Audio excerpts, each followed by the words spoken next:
ગુરુ પૂર્ણિમાનું આધ્યાત્મિક પર્વ સમગ્ર સનાતન ધર્માવલંબીઓ દેશમાં અને વિશ્વની અંદર મનાવી રહ્યા છે. આપ સૌને ગુરુ પૂર્ણિમાની હાર્દિક વધાઈ. ગુરુ બિન હોઈ કે જ્ઞાન, જ્ઞાન કી હોઈ વિરાગ બિनु, ગાવહી વેદ પુરાણ, સુખ કી લહી હરિભક્તિ બિनु. ગોસ્વામી તુલસીદાસજીના આ શબ્દો છે શ્રીમદ રામચરિત માનસમાં. ગુરુ વગર જ્ઞાન નહીં. અત્યારના આ સમયમાં વિવિધ માધ્યમો દ્વારા માહિતીનો તો ધોધ વહે છે અને માહિતીના માધ્યમો અનેક છે,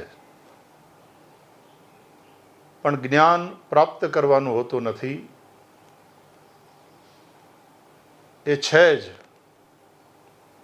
એ અજ્ઞાનથી ઢંકાયેલું છે.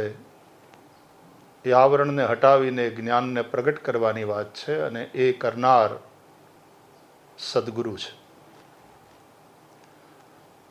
માતા એ પહેલી સદગુરુ છે, પિતા એ બીજા સદગુરુ છે, આચાર્ય આપણા શિક્ષક જેની પાસે આપણે ભણ્યા હોય આપણા ત્રીજા સદગુરુ છે.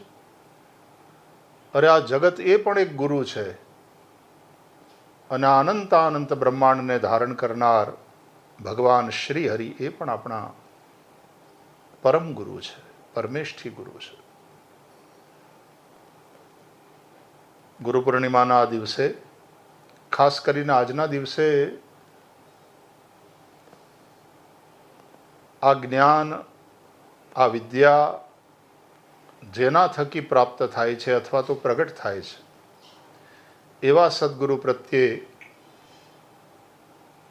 કૃતજ્ઞતા પ્રગટ કરવાનો અવસર છે. સા વિદ્યા યા વિમુક્તયે, જે તમને મુક્ત કરે એ વિદ્યા.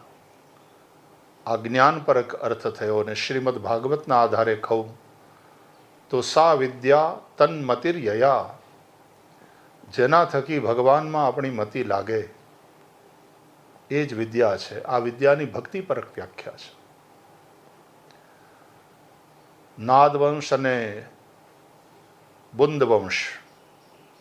બુંદવંશ એટલે પિતા, એના પિતા, એના પિતા, જે વંશમાં આપણે જન્મ લીધો છે. પણ એ જન્મને, એ જન્મારાને સફળ કરવાની વિદ્યા આપનારા સદગુરુ છે અને એ નાદવંશ કહેવાય છે. આપણા ગુરુ, એમના ગુરુ, એમના ગુરુ, એમ પહોંચતા પહોંચતા અંતે નાદવંશ અને બિંદુવંશ બંને ભગવાન શ્રી હરિ સુધી જ પહોંચે છે. અને એટલા માટે ભગવાન જગત પિતા પણ છે અને ભગવાન જગત ગુરુ પણ છે. એટલે નાદવંશ અને બુંદવંશ બંનેના મૂળમાં જો જઈશું તો ભગવાન શ્રી હરિના જ શરણે આપણે પહોંચીશું. પણ એ રસ્તે, એ માર્ગે ગુરુ પરંપરાના જે અનેક ગુરુઓ આપણને પ્રાપ્ત થયા છે, કૃતજ્ઞતાપૂર્વક એને પ્રણામ કરવાનો આ દિવસ છે. શંકરમ શંકરાચાર્યમ કેશવમ બાદરાયણમ સૂત્રભાષ્ય કૃતૌ વંદે ભગવંતૌ પુનઃ પુનઃ. ભગવાન વેદવ્યાસથી લઈ ભગવાન આદ્ય શંકરાચાર્ય અને આપણી આચાર્ય પરંપરાના આપણા વર્તમાન જે કોઈ ગુરુ હોય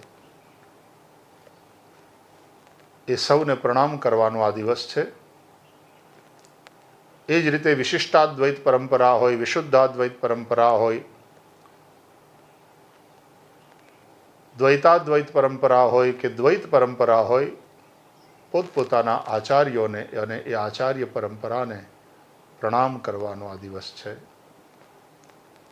ભારતની અંદરથી, આપણા સનાતન ધર્મની અંદરથી આધ્યાત્મિક જ્ઞાનની બાદબાકી કરો તો પછી કશું જ નહીં રહે. આપણા સનાતન ધર્માવલંબીઓ આનું મહત્ત્વ સમજીએ છીએ આપણે, અને એટલા માટે આજના દિવસે આપણે આપણા ગુરુજનોને પ્રણામ કરીએ છીએ. કૃતજ્ઞતાપૂર્વક એના ઉપદેશોને આપણે યાદ કરીએ છીએ અને તદ અનુસાર જીવવા માટે પુનઃ પુનઃ કટિબદ્ધ થઈએ છીએ.